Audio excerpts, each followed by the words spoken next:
അയ്യേ, ഇതെന്താ ഇങ്ങനെ? ഇച്ചിരിയേ ഉള്ളൂ. കുറച്ചുകൂടെ വലുതായിട്ട് പ്രസവിച്ചൂടായിരുന്നു. ഇത് തൊടുമ്പോഴേക്കും പിളുങ്ങി പോന്നു. അതെ, കുട്ടികൾ ജനിക്കുമ്പോ അങ്ങനെ ഇരിക്കുക.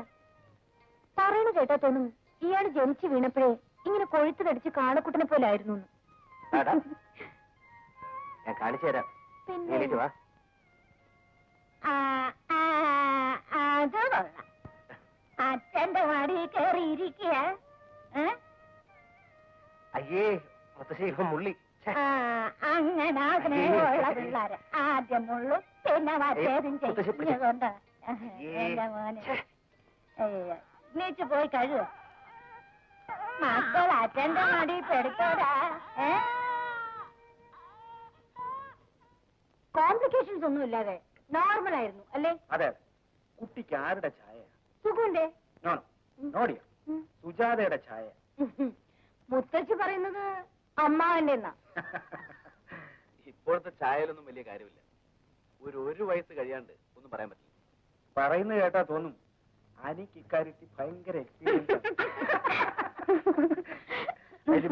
അനി, വേറൊരു കാര്യം, അത് പറയാൻ കൂടി വേണ്ടിയിട്ടാ ഞങ്ങൾ ഇങ്ങോട്ട് കയറിയത്. പറഞ്ഞോട്.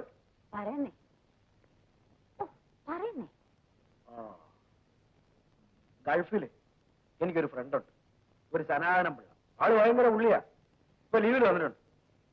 കണ്ടപ്പോ ഞാൻ കാഷ്വലായിട്ട് അനിയുടെ കാര്യം പറഞ്ഞു. അവരുടെ സെയിൽസ് ഡിപ്പാർട്ട്മെന്റിൽ ഒരു നല്ല ജോലി ശരിയാക്കി തരാൻ ഏറ്റിട്ടുണ്ട്. 20,000 rupees, 20,000 രൂപ തുടക്കത്തിൽ തരും.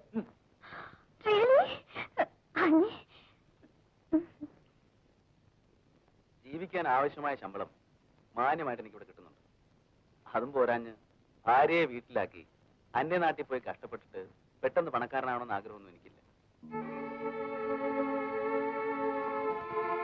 But it is a golden chance. അതെ മോനെ. അല്ലെന്ന് പറഞ്ഞില്ല. പക്ഷേ വീണ് കിട്ടുന്ന സൗഭാഗ്യങ്ങളെക്കാൾ ഇപ്പോഴുള്ള കൊച്ചു കൊച്ചു സൗകര്യങ്ങളാണ് എനിക്കിഷ്ടം. നീലിമയുടെ കാര്യം ഓർത്താണെങ്കിൽ അവർക്ക് ഇൻസ്റ്റിറ്റ്യൂട്ടിലെ ജോലി ഒരു റിലീഫാവും. അത് വേണ്ടെന്ന് ഞങ്ങൾ നേരത്തെ തീരുമാനിച്ചു. എനിക്ക് പണത്തെക്കാളും അവസരങ്ങളെക്കാളും എന്നും വലുത് എന്റെ ബന്ധങ്ങളാണ്, എന്റെ റൂട്ട്സാണ്, including my wife. Well, the ball is in your court. Think well before you kick. That's all.